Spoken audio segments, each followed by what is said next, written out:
চারপাশ থেকে এমন ফিস ফিস কথায় সুখ ঢোক গেলে আজ যারা স্যারের জন্য আফসোস করছে সত্যিটা জানলে সুখের মতো তারাও নিশ্চয়ই দু চোখ বুজে ঘৃণা ছুড়বে এমন জঘন্য মানুষের প্রতি। বোধহয় এখনও সঠিক কারণটা শিক্ষার্থীদের কানে পৌঁছায়নি। শুধু সুখ নয়, পূর্বে এমন আরও বহু শিক্ষার্থীদের বাজে প্রস্তাব দিয়েছেন রূপম স্যার।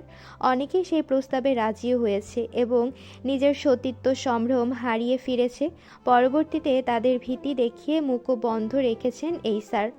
ওনার পেছনের ইতিহাস ঘাঁটতে গিয়ে এমনই অভিযোগের ঢল উঠে এসেছে।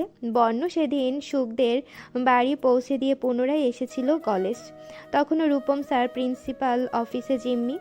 সুখ নিশ্চুপ গিয়ে বসলো ক্লাসে। শরীরে মৃদু কম্পন অনুভব হচ্ছিল অজানা সংখ্যায়। বুকটা অযথাই ধুকপুক করছে। স্যার প্রবেশের আগে হাঁসফাঁস করতে করতে অতিষ্ঠে একসময় ব্যাগ কাঁধে চেপে ক্লাস থেকে বেরিয়ে এলো সে। চরিত্রবান এবং অন্তরে ভালোবাসা থাকলে জেদি রাগী রকচটা গরিব দিনে এনে দিনে খায় এমন মানুষের সাথেও দিব্যি এক জনম নিশ্চিন্তে পার করা যায়, কিন্তু চরিত্রহীন কারোর সাথে ঘর করা যায় না। সুখের আনন্দ মিশ্রিত বড্ড আফসোস হচ্ছে রূপম স্যারের জন্য, সাথে উপহাসও পাচ্ছে ভীষণ। তার এই চরিত্র এতদিন হয়তো স্ত্রীর অগোচর ছিল, কিন্তু আজকের পর সংসার, স্ত্রী, সন্তান তার নিজের কাছে থাকবে কিনা কে জানে। স্যার চিরস্থায়ী বহিষ্কারের পেছনে যদি বর্ণের হাত থেকে সুখের বিশ্বাস এতক্ষণে ওনার পরিবারের সামনেও তার পশুসম চরিত্র উন্মুক্ত হয়ে গেছে। কেননা বর্ণ চোখের সামনে নিজের পক্ষ থেকে দেওয়া অন্যের নিষ্ঠুর হাহাকার আকুতি পরাজিত মুখশ্রী দেখতে খুব ভালোবাসে। সুখ নিশ্চুপ বেরিয়ে এলো কলেজ থেকে। একটা ট্যাক্সিতে চড়ে বসলো। টেক্সট করে তামির শিকদারকে জানিয়ে দিল ক্লাসে মন বসছে না, সে বাসায় চলে যাচ্ছে। আজকের তেজস্বী সূর্যে রঙা আকাশটা আচমকা ধূসর মেঘে ঢেকে গেছে, যেন মেঘগুলো নিমিষেই গ্রাস করে নিয়েছে সূর্যের নিদারুণ প্রখরতা। সুখ এক ঝলক বাইরে উকি দিয়ে পুনরায় আপন সিটে এসে নম্র সেজে বসে রইল। ড্রাইভারের শরীরে গাঢ় জলপাই রঙের মলিন শার্ট।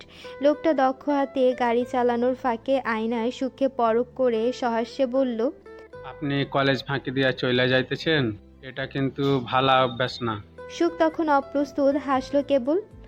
কেসি গেটের মধ্যভাগে লোহা খচিত অক্ষরে জলজল করছে দুটো শব্দ, শিকদার নিবাস। সাদা ইউনিফর্ম গায়ে জড়িয়ে ভেতরে গেটের গা ঘেঁষে চেয়ারে বসেছিলেন দারোয়ান কাকা। চকচকে কালো গাড়িটি পার্কিং লট থেকে সরু পথ ধরে আসতে দেখে তিনি সন্তর্পণে গেট মেলে দিলেন। ফ্রন্ট সিটের জানালার কাজ ধীরে ধীরে নিচে নেমে যেতেই বর্ণের গম্ভীর আভিজাত্যে মোড়ানো সুশ্রী লক্ষ্য করা যায়। সিটে হেলান দিয়ে আছে, চোখে ব্ল্যাক সানগ্লাস। ড্রাইভিং সিটে বসে আছে মাহির, তার সম্পূর্ণ মনোযোগ আপাতত সামনে। ঢাকার উদ্দেশ্যে পাড়ি দিচ্ছে তারা। আফসিয়ান বর্ণর রেকর্ডিং আছে। আইজা জিজ্ঞেস করায় বলেছে 6 দিনের বেশি সময় লাগবে ফিরতে। সুখ ট্যাক্সির ভাড়া মিটিয়ে দিয়ে সেখানে দাঁড়িয়ে ভ্রু গুটিয়ে অপলক চেয়ে রইল তার যাওয়ার পথে।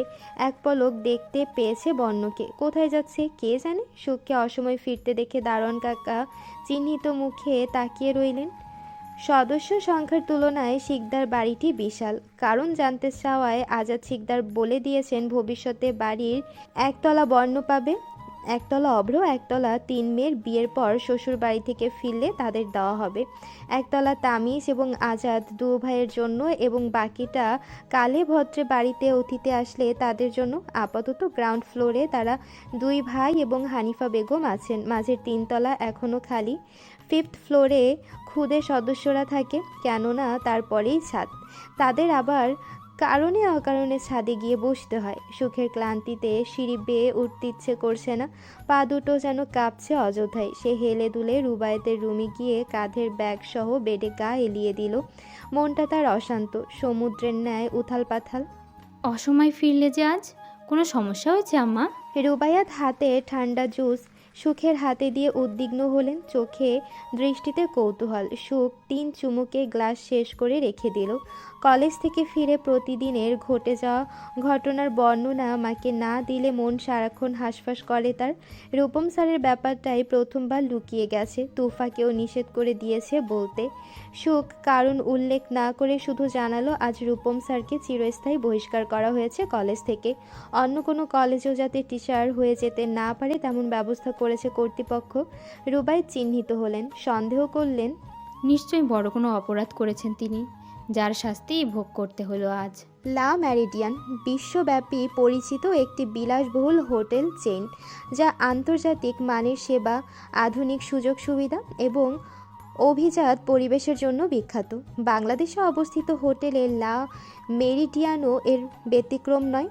এটি রাজধানী ঢাকার প্রাণকেন্দ্রে অবস্থিত, যা ব্যবসায়িক ও বিনোদন ভ্রমণকারীদের জন্য আদর্শ স্থান। মাহির পূর্বেই বুক করে রেখেছিল লা মেরিডিয়ান হোটেলের 2টো রুম। যদিও সে বর্ণের কাছে শুধু শুধু টাকা নষ্ট, দুজনের জন্য একটি রুমই যথেষ্ট। কথাখানা পেরে দেখেছিল, কিন্তু ভদ্রলোক এমন হিংস্র চোখে তাকিয়েছিলেন কোনো রকম যান হাতে নিয়ে স্থান ত্যাগ করেছে। যার টাকা গেলে বর্ণের যাবে, তার পকেটে তো 2 টাকা বের করে দিতে হচ্ছে না। নিজের অবস্থানরত রুমে দ্বিতীয় কাউকে সহজে অ্যালাউ করে না বর্ণ। হোটেলে পৌঁছে প্রথমে রুফটপে স্থাপিত সুইমিং পুল গোসল করে নিল বর্ণ। এরপর রেস্তোরাঁ থেকে খাবার খেয়ে রুমে ঢুকেছে আর বেরোনোর নাম নেই। মাহির গ্রাউন্ড ফ্লোরে এসে একা একা ক্ষণকাল এদিক ওদিক চক্কর কেটে নেয়। এতে পূর্বে এই হোটেলে বার কয়েক আসা হয়েছে, বলতে গেলে ঢাকায় এসে সবসময় এই হোটেলেই ওঠে তারা। 2বার রিং হতে হতে কেটে গেল কল। মাহির বাথরুম থেকে তোয়ালে মুখ মুছে সেটা আবার গলায় পেঁচিয়ে ফোন হাতে তুলল। নাম্বারটা দেখে ভ্রু বেঁকে যায় তার, অজান্তেই ঠোঁটের কোণে বাঁকা হাসি ফুটে ওঠে। ফোন পুনরায় বেডে ছুঁড়ে ফেলে উদম গায়ে টি শার্ট পরে নেয়। আবারও ফোন বেজে উঠতেই রিসিভ করে কানে তুলে হেডবোর্ডে হেলান দিয়ে আধশোয়া হয়ে বসে। যথেষ্ট গম্ভীর গলায় বলে, বলো। ওপাশ হতে আওয়াজ এলো না, কেবল ঘন ঘন নিঃশ্বাসের শব্দ। মাহির কল্পনা করে এই মুহূর্তে বিপরীত পাশে অবস্থিত রমণী এখন লাজ রঙা মুখে ঠোঁট কামড়ে আছে, অথবা দাঁতে নখ করছে।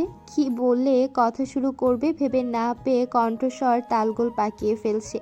মাহির সরু কণ্ঠে বলল, নিঃশ্বাসের শব্দ শুনতে কি কল করা হচ্ছে বারবার? মাহির ভাই? শুনছি। মামি জানতে চেয়েছে আপনারা পৌঁছে গেছেন কিনা। আন্টির সাথে মাত্রই কথা হলো। ধরা পড়ে যাওয়ার মতো জিভে দাঁত কাটে তুফা। লজ্জায় অস্বস্তিতে দুগাল রক্তিম হয়ে ওঠে মুহূর্তেই। হতভম্ব চোখে তড়িৎ কান হতে ফোন নামিয়ে সংযোগ বিচ্ছিন্ন করে দেয় সে। বুক ধুকপুক করছে। ফোনটা মুখের সাথে ঘেঁষে থম মেরে রয় তুফা। ছি, কি লজ্জা! মানুষটির সাথে এই প্রথম মিথ্যা বলল, সেটাও ধরা পড়ে গেল। মাহির ভাই এখন কি ভাববে তাকে নিয়ে। রেকর্ডিং ছিল পরের দিন। সম্পূর্ণ পরিপাটি হয়ে স্টুডিওতে পৌঁছে দুর্ভাগ্যবশত মিশমিকেও সেখানে দেখা গেল। বর্ণের মাঝে হেলদোল দেখা না গেলেও মিশমি আর চোখে সময় সময় তাকিয়েছে দূর থেকে। একসময় ধীরলয়ে এগিয়ে এলো নিকটে। বর্ণের নজর তখন পুরোপুরি ডুবে আছে ফোনে। আশেপাশের পরিস্থিতি নিয়ে তার ধ্যান জ্ঞান নেই আপাতত। সুগভীর চোখ অপলক বিচরণ করছে মোবাইলের কালো পর্দায়। ফোনের স্ক্রিন ডার্ক মোডে আছে। বরাবরের মতো গলায় সেটে আছে হেডফোনটি। রেকর্ডিং কক্ষ থেকে খানিক আগেই বেরিয়েছে সে। মিশমি আশেপাশে তাকায়। কাচের দেয়ালের উপর আনাগোনা রয়েছে কয়েকজনের। কাজের সূত্রে সবাই তাদের পরিচিত। কানের পিছে হাত ঘষে মিশমি গলা খাকারি দিয়ে বর্ণর অ্যাটেনশন পেতে চাইল, অথচ বর্ণের মাঝে বিন্দু মাত্র প্রতিক্রিয়া দেখা গেল না। তার এই নির্বিকার চরিত্রের সাথে অনেকেই বেশ ভালোভাবেই পরিচিত। মিশমি তাদের মাঝে একজন। চাপা শ্বাস ছেড়ে মৃদু গলায় বলল মিশমি, তোমাকে কিছু বলতে চাই, একটু শুনবি বর্ণ? চোখ তুলেও তাকানোর প্রয়োজন বোধ করল না বর্ণ। সে ছাড়া 1 হাত দূরত্বের ব্যবধানে যে মিশমি নামের কোনো অস্তিত্ব আছে তা যেন বর্ণের ধ্যানের বাইরে। অপমানে মুখ কুঁচকে আসে মিশমির। মাথায় মেজাজ ধপধপ করে উঠলেও নিজেকে সংযত করে নিল। দাঁতে দাঁত নিষ্পেষিত করে ক্ষণকাল চেয়ে থেকে পরপরই কণ্ঠে অপরাধ বোধ ঢেলে বলে উঠল, সরি বর্ণ, আই রিগ্রেট মাই অ্যাকশনস দেন। শক্ত চলে ফট করে এক ঝলক রক্তিম চোখে তাকিয়ে পুনরায় নজর ফোনে আবদ্ধ করলো বর্ণ। ওই ধূসর মণি চোখে রক্তিম চাহনিতে মিশমি থতমত খেয়ে গেল। সরি বলে বর্ণের সাথে সম্পর্কটা ঠিক করতে এসেছিল, কিন্তু মনে হয় না বর্ণ তার সাথে কথা বলতে ইচ্ছুক। পার্স আঁকড়ে ধরা হাত শক্ত হয়ে আসে মিশমির। অপমানে মুখের রং বিবর্ণ হয়ে ওঠে। হাত বাড়িয়ে কিছু বলতে নিলেই পুনরায় মুখ তুলল বর্ণ। হিংস্র কণ্ঠে বলে উঠল তখনই। আউট। থমথমে মুখশ্রীতে পা উল্টো চালিয়ে সামনে হাঁটা ধরল মিশমি। এর আগের তোড়ে চোখে পথই যেন দেখতে পাচ্ছে না স্পষ্ট। এই বর্ণের জন্যই সে আজও মিডিয়ার কাছে হাসির পাত্র। এত এত অপমান অপদস্থ সহজে ভুলে যায় কেউ? মিশমির রাতে ঘুম হয় না আজও। চোখ বুঝলেই যেন কেউ কানের কাছে এসে ফিসফিস করে। পৃথিবীর সামনে এতটা অপদস্থ হই, এখনো তুই নিশ্চুপ আছিস? রাগ খুব নেই তোর মাঝে? কক্ষটি অন্ধকার। আধারে ঢাকা কক্ষে সাদা চাদরে মোড়ানো বেডে উল্টো ঘুরে ঘুমে বিভোর হয়ে আছে টকবকে যুবক।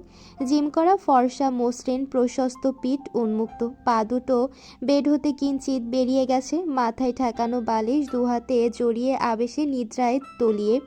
বাতাসের দাপটে জানালার বাদামি পর্দারা নেচে উঠছে ক্ষণে ক্ষণে। হঠাৎ ক্যাচ ক্যাচ করে কাচের দরজা খুলে গেল।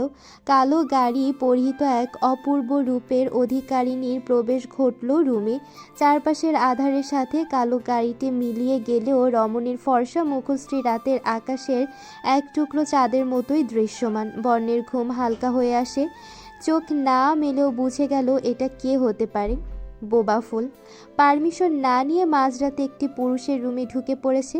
এর শাস্তি কতটা ভয়াবহ হতে পারে মেয়েটার কোনো আইডিয়া আছে আদৌ? সুখ নিঃশব্দে পা ফেলে ধীর পায়ে বেডের নিকটে এগিয়ে আসে। ঠোঁটে লাজুক হাসি, কাজল চোখে ভয়। হাতে তার টকটকে লাল গোলাপ। ফর্সা পিঠে গোলাপের পাপড়ির শীতল ছোঁয়া পেয়ে ঢোক গেলে বর্ণ। কি হচ্ছে এসব? সুখ নিঃশব্দে তার মাথার পাশে এসে বসেছে। ঘোর লাগা দৃষ্টিতে অপলক তাকিয়ে আনমনে হাতে থাকা গোলাপের রাজত্ব চালাচ্ছে বর্ণের উন্মুক্ত পিঠে। আচমকা বর্ণ ঘুরে গেল তার দিকে। ঘুমের ভান ধরে পড়ে রয়।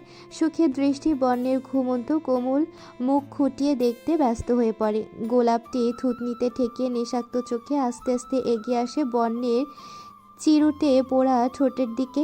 হৃৎস্পন্দন ছুটছে বর্ণর। এসিতেও দরদরিয়ে ঘামছে কপাল। গলা শুকিয়ে আসছে ক্রমশ। ফট করে চোখ মেলল বর্ণ। ধরফরিয়ে শোয়া থেকে উঠে গেল অবিলম্বে।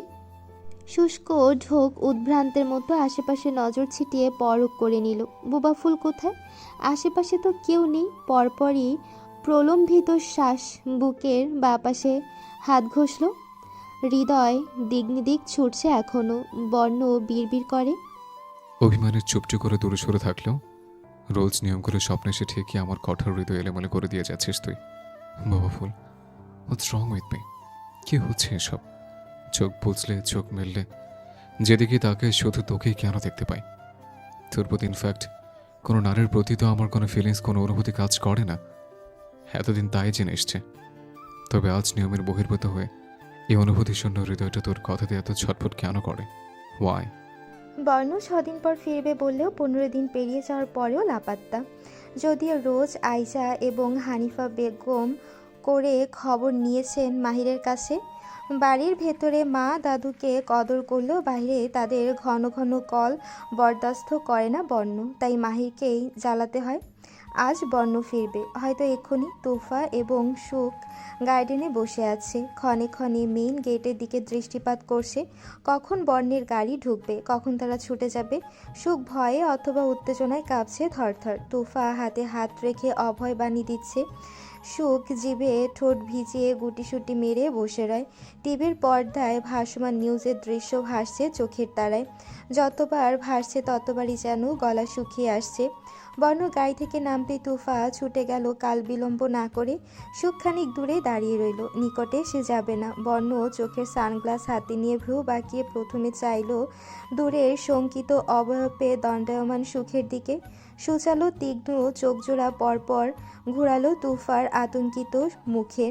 চোখের ইশারায় প্রশ্ন করেই পাথর খচিত আরামদায়ক পথে বুট জুতোর আঘাত হেনে সামনে পা বাড়ায়। তুফাও পাশাপাশি হেঁটে বলল, রূপম স্যার? কে? থমথমে মুখে থেমে গেল তুফা। হতভম্ব চোখে তৎক্ষণাৎ চাইল সুখের দিকে। কথা শুরুর পূর্বে চিনতে যদি অস্বীকার করে দেয় তবে বলবে কি? বর্ণের পদজগল থামল। এখন তারা সুখের পাশাপাশি। সে নির্বিকার ভঙ্গিতে গম্ভীর গলায় এবার বলল, কথা শেষ কর। সুখ তুফা পরস্পরের মুখ চাওয়াচাই করে। কম্পিত স্বরে তুফা বলে, বুকে ছুরি চালিয়ে রূপম স্যারের কলিজাটা কেউ ছিনিয়ে নিয়ে তার লাশ পার্সেল করে কেউ তাদেরই বাড়িতে পাঠিয়েছে, নিউজে দেখাচ্ছে। কি এমন গুরুত্বপূর্ণ কাজ ছিল? আইসা হানিফা বেগমের পক্ষ থেকে একের পর এক এমন ধরনের সব প্রশ্নে ধেয়ে আসছিল বর্ণের দিকে। ড্রয়িং রুমে বসে ক্ষণকাল তাদের আপ্যায়নের সাথে সাথে কথাগুলো হজম করে নিল বর্ণ। ঠোঁটে ঠোঁট চেপে নির্বিকার চোখ মেঝেতে স্থাপিত করে একধানে শুনেছে সব। অতপর মাহিরকে কিছু একটা ইশারা করে গটগট পায়ে চলে গেল সিঁড়ি বেয়ে। মাহির হাসলো চমৎকার। চোখের কোণে সতর্ক মস্তিষ্কে আশেপাশে পরখ করে নিল একবার। এই তো খানিক দূরে স্টাডি রুম থেকে ক্ষণে ক্ষণে তুফার চোরা দৃষ্টি নজরে আসছে। মাহির মনে মনে হাসলো। নড়ে চড়ে বসে হানিফা বেগমের উদ্দেশ্যে বলল অমায়িক স্বরে, জি দাদু, যা বলার আমাকে বলুন, বস এখন রেস্ট নেবে। তোরে আর কি বলবো, যে আসল সে তো বুড়ো আঙ্গুল দেখাইয়া চইলা গেল। হানিফা বেগম বিক্ষিপ্ত মেজাজে খ্যাটখ্যাট করে উঠলেন তাকে। মাহির ঠোঁট চোকা করে মাথার পেছনে হাত বোলায়। এক পয়েন্ট ধরে বৃদ্ধার অতিরিক্ত কথায় তাড়িত মাঝে মাঝে কানে তালা পড়ে যাওয়ার জো হয়। সেখানে বর্ণ আজকাল নিয়মের চেয়ে দু অক্ষর কথা বললেই নাকের ডগায় রাগ নিয়ে অজগরের ন্যায় ফোঁস করে অতিষ্ঠে। চোখের চাহনিতে ভস্য করে দিতে চায়। সে ব্যক্তি পুরো 10 মিনিট মানে 600 সেকেন্ড নিশ্চুপ মনে শুনেছে সকল অভিযোগ। এটাই তো ভাগ্য। সুখের বেলকনিতে একটা বিন ব্যাগ আছে। বর্ণের রুম থেকে অগোচরে নিয়ে এসেছিল বহুদিন আগে। পরবর্তীতে বর্ণর তল্লাশি করেনি, তাই সেও ফিরিয়েও দেয়নি। এই ব্যাগে বসে থাকতে ভালো লাগে সুখের, যথেষ্ট কোনো কারণ নেই। দিনের প্রায় সময় এখানে বসেই কাটায় সুখ। আজও ব্যতিক্রম হয়নি। হাঁটু তুলে আকৃতির বসে পুনরায় দুহাতে হাঁটু জড়িয়ে চুপচাপ বসে আছে ফ্যাকাশে মুখে। মন মস্তিষ্ক আশেপাশে নেই, যেন অন্যমনস্ক হয়ে আছে সে। তদন্তে থাকা পুলিশকে রূপম স্যারের পরিবার জানিয়েছে চিরতরে শিক্ষকতা হারিয়ে ভেঙে পড়েছিল রূপম। ওনার ঘরের স্ত্রী ও সন্তানদের নিয়ে বাপের বাড়ি চলে গেছেন। অবশ্য এর সঠিক কারণটা রূপম স্যারের পরিবারের কেউ উল্লেখ করেনি এখনও। এরপর কয়েকদিন চুপচাপ বাড়ির এক কোণে পড়ে থাকতেন তিনি। 5 দিনের মাথায় হঠাৎ ভোর রাতে বাড়ি থেকে বৃদ্ধা মা বাবাকে অবগত না করেই বেরিয়ে যান রূপম। সেদিন আর ফিরে আসেননি। তারাও সেসব আমলে নেয়নি। কিন্তু তার 4 দিন পেরিয়ে যাওয়ার পর ওনারা চিহ্নিত হলেন। এভাবে না বলে উধাও হয়ে গেল তাদের ছেলে। প্রায় 9 দিন অতিবাহিত হওয়ার পরই বাড়িতে বেল বাজে, কিন্তু দরজার ওপাশে কেউ ছিল না। কেবল 6 ফুটের বেশি দৈর্ঘ্যের একটা পার্সেল ছিল, আর সেখানেই রূপমের লাশ। বেশ রহস্যজনকভাবে খুন করা হয়েছে তাকে। পুরো শরীরে আঘাতের চিহ্ন নেই, কিন্তু বুকের বাঁ পাশে যেখানে হৃদযন্ত্রের বসবাস সেথায় রক্তে রঞ্জিত ফাঁকা। কলিজা ছিঁড়ে খুঁড়ে খুবলে বের করে নিয়েছে কিলার। সুখের ওই বীভৎস দৃশ্য চোখের তারায় ভাসতেই চোখ বুজে হাঁটুর জামা খামচে ধরে। শরীর কেঁপে উঠল পুনরায়। মনে প্রশ্ন উকি দেয়, এই নৃশংস মৃত্যু কোথাও না কোথাও সে জড়িয়ে নেই তো? পরক্ষণে আবার মনে হয় শুধু শুধু সে কেন হবে? হয়তো স্যারের খুব আপন কোনো শত্রু মনের খাইশ মিটিয়েছে। যা চরিত্র! মৃত্যুর কারণ যদি চরিত্রহীনতার জন্য হয়ে থাকে, একদম উচিত হয়েছে। গিটারের টুংটাং আওয়াজে চোখ শীতল হয় সুখের, সজাগ হয় কান্দয়। পরপরই কানে হাত চেপে চোখ বুজে নেয় সে। বর্ণের বেলকনি তার ডান পাশেই। সেখান থেকে ভেসে আসা সুরেলা কণ্ঠ, গিটারের আওয়াজ যেন চুম্বুকের মতো টানছে তাকে। সে নিজেকে দমিয়ে নেয়। আগে এই সুর কর্ণকোটরে পৌঁছাতেই সব কাজ ছেড়ে ছুড়ে সে ছুটে যেত বর্ণের কাছে। এখন আর যায় না। প্রথম খুব ছটফট করত ভেতর বাহির, মন চাইতো ছুটে যেতে, কিন্তু সুখ আবেশে চোখ বুঝে নেয়। বর্ণের সুমধুর গানের গলা ভেসে আসছে বাতাসের সাথে। এত সুন্দর কেন পুরুষটির কণ্ঠস্বর? এমন হৃদয় দোলানো কণ্ঠ পৃথিবীতে দুবার শোনেনি সে। সুখের চারপাশ অন্ধকার নেমে আসছে ধীরে ধীরে। দূরে অথচ খুব নিকট হতে ভেসে আসা বন্যের গান যেন তার মাথায় হাত বুলিয়ে ঘুম পাড়িয়ে দিচ্ছিল। একসময় গভীর নিদ্রায় তলিয়ে যায় রমণী। পরপর টুং টুং মেসেজ এলো ফোনে। হানিফা বেগম চোখ কুঁচকে আশেপাশে তাকায়। অভ্র টি টেবিলে ফোন রেখে আইজার রুমে গিয়েছে বোধহয়। ছোটদের মতো মায়ের গলা জড়িয়ে ধরে আছে, কানের কাছে আবদার রাখছে আদুরে গলায়। আম্মু টাকা দাও। কল এলো আবার। ভাইব্রেশনে থাকায় কাছের টেবিল কম্পিত হচ্ছে। এক পলক আইজার কক্ষের দিকে চেয়ে অভ্রকে বের হতে না দেখে সন্তর্পণে হাত বাড়িয়ে ফোন হাতে তুলে নিলেন হানিফা বেগম। ইংলিশ অক্ষরে লেখা নামটি পড়তে অক্ষম হলেও কল রিসিভ করে কানে তুললেন। সে সময় তুফা এসে পাশে বসলো। কপালে ভাঁজ ফেললো মেয়েটা। অভ্রর না ফোনটা? অনুমতি ছাড়া তুমি রিসিভ করেছো কেন নানু? ও কোথায়? হানিফা বেগম ঠোঁটে আঙ্গুল চেপে তাকে চুপ হতে বলল। তুফার কুঞ্চিত কপাল আরও কুঁচকে আসে। করতে কি চাইছে নানু? অনলাইনে দেখাচ্ছে, অথচ আমার মেসেজের রিপ্লাই করার সময় তোমার কাছে নেই। অভ্র, ইগনোর করছো আমায়? তপ্ত স্বরে চিরচিরে মেলি কণ্ঠ শুনে হানিফা বেগমের নজর সরু হয়। এই বেয়াদব মেয়েটাকে তার নাতির সাথে এভাবে কথা বলছে। কণ্ঠ গম্ভীর হয় তার। এই মাই মেয়ে, কে তুমি? ওপাশে থাকা অল্প বয়সী ওমামার মস্তিষ্ক তড়াক করে ওঠে তৎক্ষণাৎ। ওই সময় কেবল মনে উদয় হলো একটি বাক্য, অভ্রের ফোন। কোন মেয়ের হাতে? তাই কি মেসেজের রিপ্লাই করছে না? সে এখন অন্য কোনো মেয়ের সাথে টাইম স্পেন্ড করছে? তাকে চিট করেছে? তুমি কে মেয়ে? অভ্র কোথায়? হানিফা বেগমের চল শক্ত হয়ে আসে। রাগত চোখে তাকালো তুফার দিকে। মেয়েটা ভরকায় অল্প স্বল্প। হঠাৎ এভাবে তাকানোর মানে নিশ্চয়ই ওপাশ থেকে আপত্তিকর কিছু বলেছে। তুফা হানিফা বেগমের গা ঘেঁষে বসে কান পাতল। বৃদ্ধা জবাব দিলেন কাটকাট গলায়। অভ্র নেই, তার সাথে তোমার কি কাজ? আমি ওর গার্লফ্রেন্ড হই। চোখ থমকে গেল বৃদ্ধার। গার্লফ্রেন্ড মানে তিনি বোঝেন, টিভিতে অনেকবার শুনেছে। তড়িৎ বললেন, তাহলে আমি কে? আমাকেও তো গা গ্লানফ্রেন্ড বলে ডাকে ও। পাখির কিচিরমিচির ডাকে ঘুম ছোটে সুখের। আস্তে ধীরে চোখ মেলে আশেপাশে তাকালো। প্রকৃতিতে কোমলতা হানা দিয়েছে। রক্তিম সূর্য হেলে পড়েছে পশ্চিমে। পাখিরা আপন নীড়ে অভিমুখী হচ্ছে একে একে, যেন শহরকে জানান দিচ্ছে সময় এখন গোধূলির লগ্নে। বেলকনিতে ঘুমিয়েছে ভাবতেই নিজের কাণ্ডে অবাক হলো সুখ। এই প্রথম এমনটা হয়েছে। ওই অবস্থাতেই নিচে এলো সুখ। মুখ ধুতে ইচ্ছে করছিল না। গায়ে জড়ানো ঢিলেঢালা ব্ল্যাক লেডিস শার্ট এবং স্কার্ট, গলায় ওড়না, এলোমেলো তার চুল, স্নিগ্ধ মুখখানা ফোলা ফোলা। চোখ কষলে প্রথমে রুবায়াতের দরজার দিকে চাইল সে। দরজা বন্ধ। আব্বু ফেরেনি বোধহয়। আম্মুকে দেখা যাচ্ছে না। আশেপাশে নজর দিল না সুখ। সোজা ডাইনিং স্পেসে এসে জগ থেকে গ্লাসে পানি ঢালতে শুরু করে। ফুল, কফি নিয়ে আয়। সুখের হাত থেমে গেল এক মুহূর্তের জন্য। তড়িৎ কণ্ঠের উৎস খুঁজে ড্রয়িং রুমে চাইল। বর্ণ বসে আছে ওখানে। সে পরপর চতুর্দিকে নজর বোলায়।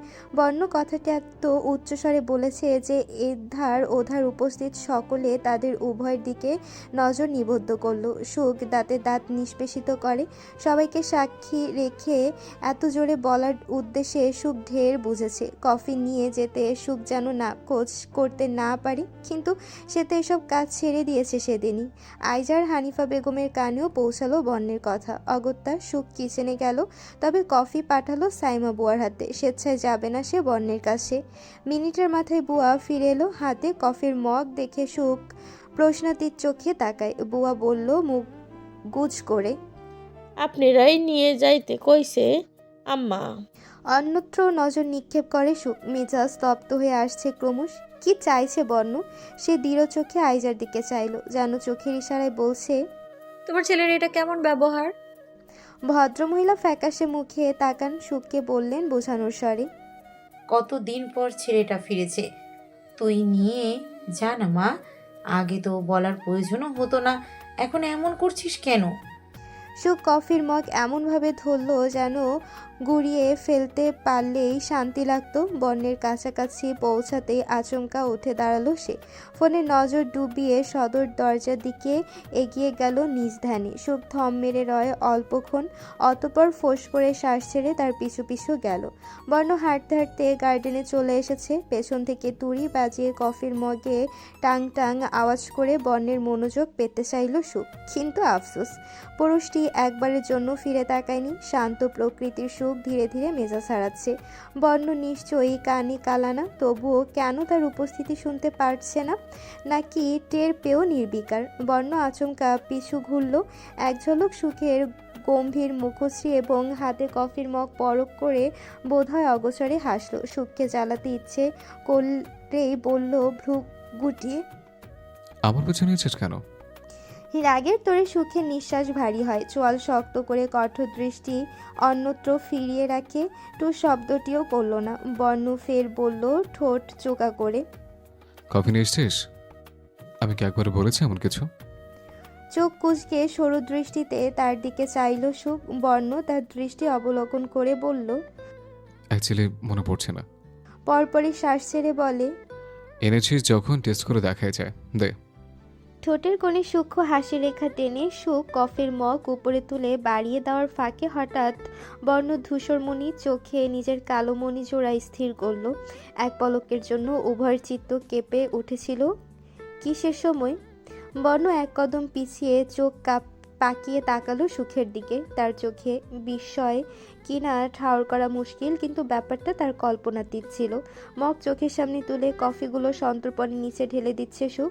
চোখের দৃষ্টি বিক্ষিপ্ত অথচ শান্ত দিঘির মতো, যার গহীনে লুকায়িত কত অব্যক্ত কথার ফুলঝুরি। বর্ণ কি কোনো দিন তা পড়তে সক্ষম হবে? হয়তো হ্যাঁ, হয়তো বা কখনো না।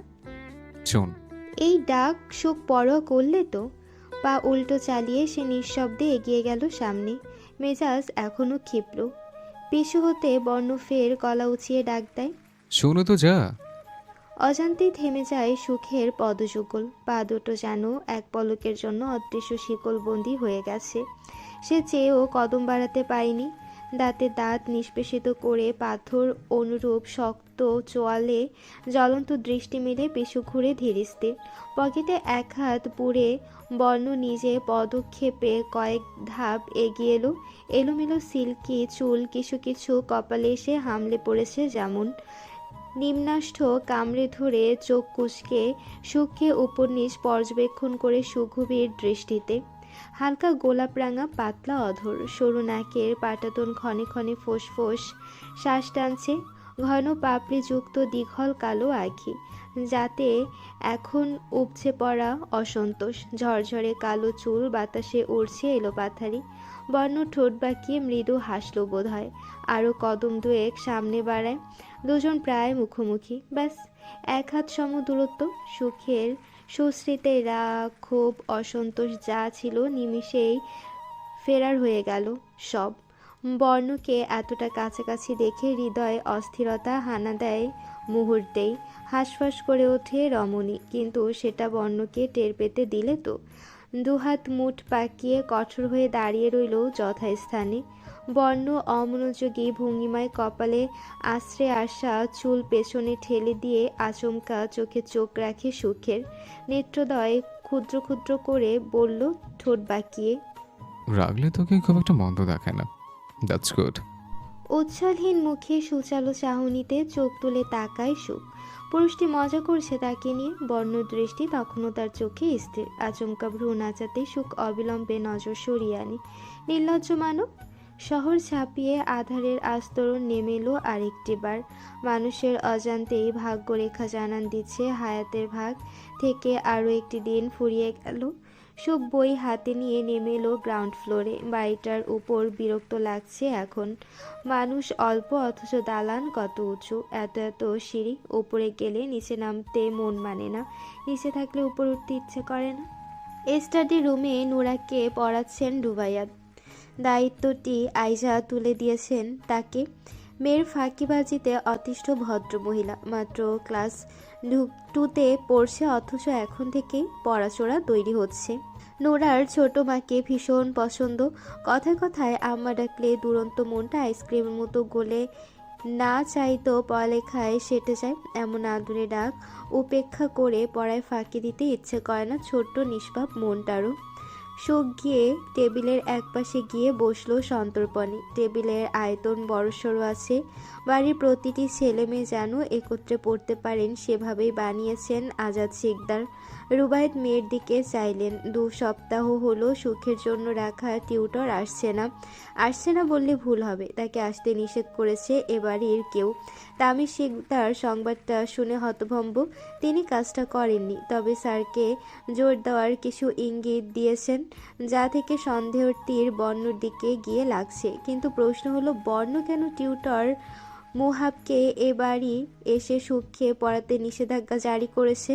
ব্যবহারে ছেলেটা যেমন অমায়িক তেমনি পড়ালেখাও ভালো করে, তবে বর্ণ তার দোষ পেল কোথায়? তামির শিকদার অবশ্য এ নিয়ে বর্ণকে প্রশ্নবিদ্ধ করেনি। ওনার দৃঢ় বিশ্বাস বর্ণ যা করেছে হয়তো ভালোর জন্যই করেছে। তার প্রতি আস্থা আছে ভদ্রলোকের, যদিও বর্ণটা আজকাল কেমন খাপছাড়া আচরণ করছে। এই যেমন বাড়িতে তার উপস্থিতি আছে অথচ কেমন নিশ্চুপ, অল্প কথায় অনিয়ন্ত্রিত রেগে যায় হুটহাট। 3 বছর আগেও বর্ণ এমন ছিল না। অসুবিধা হচ্ছে আম্মা, আগামী সপ্তাহে তোমার নতুন টিউটর আসবে, এই পর্যন্ত মানিয়ে নাও।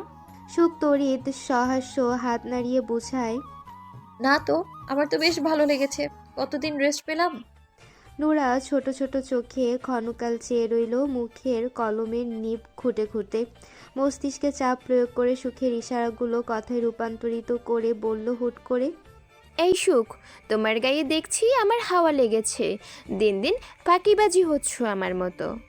ধাপ করে হাসি মিয়ে গেল সুখের। চোখ পাকিয়ে বলল, রুবায়াত ঠোঁট টিপে হাসেন, বললেন, তাই তো, আমরা বাকি সবে ফাঁকি দিলেও পড়াশোনায় কিন্তু মনোযোগ দিয়ে করতে হবে আম্মা।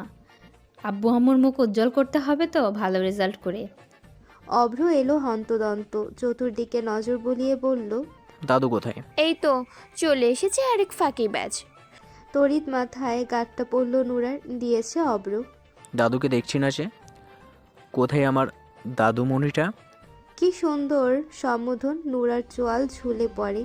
সে জবাব দিল, চোখ কি হাতে নিয়ে এসেছিস? দেখতে পাচ্ছিস না দাদু নেই এখানে? আরেকটা মাথায় থাবা দিয়ে অভ্র বেরিয়ে এলো। হানিফা বেগম নিষ্কক্ষে নেই। অভ্র সেখানে খুঁজে পায়নি বৃদ্ধাকে। ড্রয়িং রুমেও দেখা যাচ্ছে। কোথায় গেল তিনি? ওনার দেখা না পেলে হবে না। কিচেন রুম, ডাইনিং স্পেস সবখানি চোখ বুলিয়ে দাদুকে না পেয়ে রুবায়াতের কক্ষে গেল অভ্র। তামির শিকদার ফিরেছেন খানিক আগে। ভেতরে আছেন ভদ্রলোক, ওনার সাথে কথা বলছেন হানিফা বেগম। আরে চাচ্চু। তামির শিকদার ঘাড় বাঁকিয়ে চেয়ে মাথা ঝাঁকিয়ে ভেতরে প্রবেশের অনুমতি দিল। অভ্র সময় নিল না, দ্রুত গতিতে গিয়ে হানিফা বেগমের হাত আঁকড়ে ধরলেন। আরে কই নিয়ে যাইবি? আগে চলো আমার সাথে। সোফা থেকে টেনে তুলল দাদুকে। তামির শিকদার ভ্রু কুঁচকে তাকিয়ে জানতে চাইলেন, এইভাবে টেনে টুনে কোথায় নিয়ে যাচ্ছ আম্মাকে? একটু পরে আবার আসতে পারবে চাচ্চু। ব্যাস একটা ইম্পর্টেন্ট কথা আছে দাদুর সাথে। হানিফা বেগম সমানে তাড়া দিয়ে যাচ্ছে হাত ছেড়ে দিতে, কিন্তু অভ্র ছাড়ল না। এক কিনারে নিয়ে গিয়ে ছেড়ে দিয়ে কঠিন দৃষ্টি নিক্ষেপ করলো। বৃদ্ধা হয়তো বুঝলেন তার মতিগতি, নড়ে চড়ে দাঁড়িয়ে আর চোখে তাকিয়ে বললেন মৃদু স্বরে, এইভাবে কেঁপে আসোস কেন? আমি আবার কি করলাম? কোমরে এক হাত চেপে অন্য হাতে চুল খামচে ধরে অভ্র। পরপর আমতামতা করে কঠিন গলায় বলল, তুমি আমার ফোন ধরেছিলে? আস্তাগফিরুল্লাহ, আমি কেন তোর ফোন নিতে যাব? আমি কি ওসব টিপতে জানি? আশ্চর্য কণ্ঠে জানালেন তিনি। যদিও নাতির অভিব্যক্তি দেখে ব্যাপারটা ঠাড় করতে পেরেছেন অল্প বিস্তর। ড্রয়িং রুমে তখন তুমিই ছিলে। মামার ফোন তুমি তুলেছিলে না? কি বলছিল ওকে? মিছিমিছি গম্ভীর কণ্ঠে শুধালো অব্র। আব্বু আম্মুর কানে যদি কথাটি ওঠে, ভাইয়া যদি জানতে পারে তার অল্প বয়সের পাকরামি, নির্ঘাত পশ্চাৎ দেশের লাঠির বাড়ি একটাও মাটিতে পড়বে না। কি এর মামা? কি কস এসব? মামা নয়, মামা। ওকে বলছো তুমি আমার গার্লফ্রেন্ড?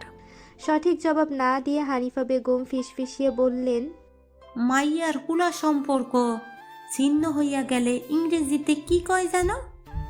অভ্র বিরক্তি প্রকাশে কুঞ্চিত কপালে চাইল, বলল, ব্রেকআপ। হ হ ওইটাই হইয়া গেছে তোর আর তোর মামার। তার মানে তুমি? আমার উপর এমন চেঁচাইতাছস মানে বেকা হইছে? আমিন। আমিন বললে তুমি? হ, দোয়া কবুল হইলে এটাই বলে। কেন, তুই জানোস না? লানু সব মুখের উপর, যেসব মুখ তাসিন অভ্রের ব্রেকআপের জন্য বিনে পয়সায় রবের দরবারে প্রার্থনা করে। আনমনেই মুখের উপর হাত উঠে যায় হানিফা বেগমের, চোখ পাকিয়ে আসে সীমাহীন বিস্ময়। অভ্র ধূপধাপ পা ফেলে চলে যাচ্ছে নিজ কক্ষে, মেজাজ তুঙ্গে। তার জীবনের প্রথম প্রেম, প্রথম ভালোবাসা। 1 মাসও পেরোয়নি ওমামার সাথে তার সম্পর্কের, অথচ দাদু কি করলো? এখন মেয়েটাকে মানাবে কি করে? আর দাদুকে তো অনুরোধ করা হয়নি ও মামার কথা বাড়ির কাউকে না জানাতে, বিশেষ করে তার আদরের নাতি তাসফিয়ান বর্ণকে। কিন্তু এখন পিছু ফেরা যাবে না। বর্তমানে দাদুর উপর ক্ষেপে আছে সে, কাল পরশু নরম গলায় বলতে হবে।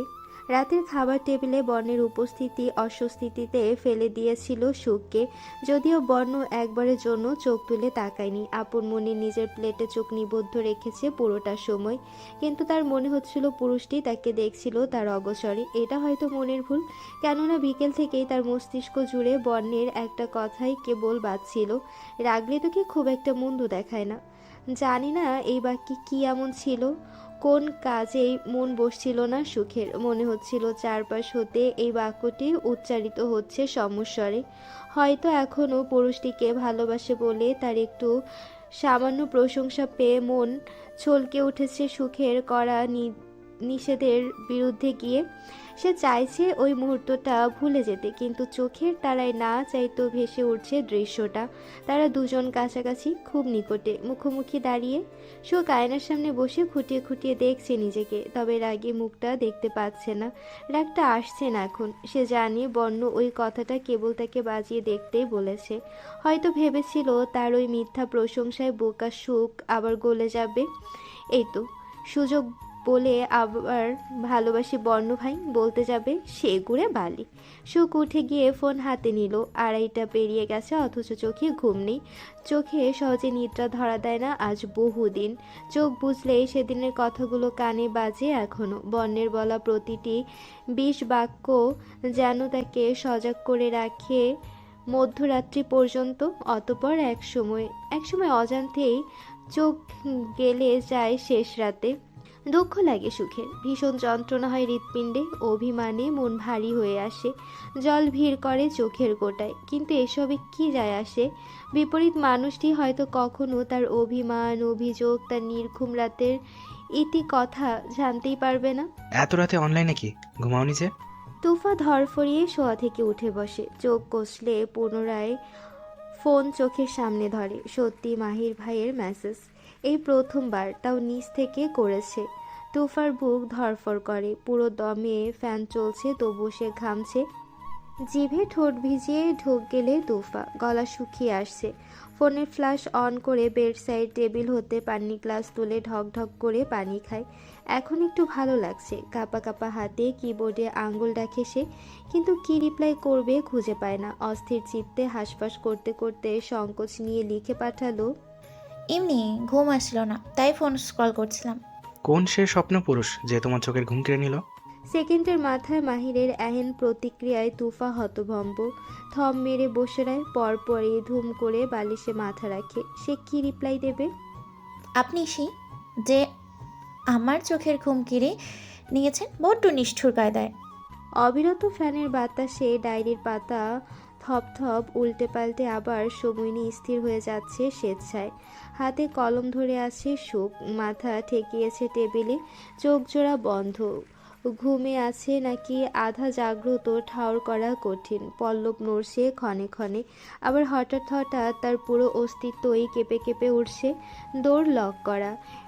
একবার টোকা দিল কেউ, পরপর আরও দুবার। এভাবে ওপাশ থেকে কারো অবিরাম করাঘাতে ধরফরিয়ে মাথা তোলে সুখ। অপ্রত্যাশিত ঘটনায় আতকে শরীর ঝাঁকি দিয়ে ওঠে। বুকে হাত চেপে ঘুম ঘুম চোখে দরজার দিকে চাইল সুখ। তুমুল হাড়ে করাঘাত পড়ছে এখনো, কিন্তু ওপাশের মানুষটির মুখে রানী। সুখ সময় দেখে নেয় আবারও। 3টে বাজতে আর মাত্র 5 মিনিট। এত রাতে তার রুমের সামনে কে আসতে পারে? সুখ গা ঝেড়ে সংকুচিত মনে হেঁটে যায় দরজার কাছে। লক খুলে দৌড় মেলে দিল, অথচ কাউকে চোখে পড়ে না। অজানা সংখ্যায় বুকটা ধক করে উঠল যেন। ভীতিতে ঢোক গিলল সুখ। উকি দিয়ে এদিক ওদিক চাইল, না কেউ নেই এখানে। সে টিপ টিপ পা ফেলে ধীর লয়ে রুম ছেড়ে বেরিয়ে এলো। করিডোরের নিয়ন আলোয় অল্প বিস্তর প্রখরতা ঠিকরে পড়ছে, কিছু কিছু জায়গায় আবার আধারে ঢাকা। সুখ কয়েক ধাপ এগোতে আবছা দেখতে পায় আধার হতে একটা অবয়ব বেরিয়ে এসেছে। সবুজ নিয়ন আলোয় পিঠের দিকটায় কেবল দৃশ্যমান। আলো আধার মিলে একাকার হয়ে যাওয়ার ফলে ছায়াটি স্পষ্ট নয়। সুখ তীক্ষ্ণ দৃষ্টি মেলে চেয়ে সন্তর্পণে পা ফেলে। বন্যের কক্ষের অভিমুখে হাঁটছে অবয়ব, কিন্তু সে তো বাড়িতে নেই। থাকলেও তার দরজা কখনো এভাবে ধাক্কায় না।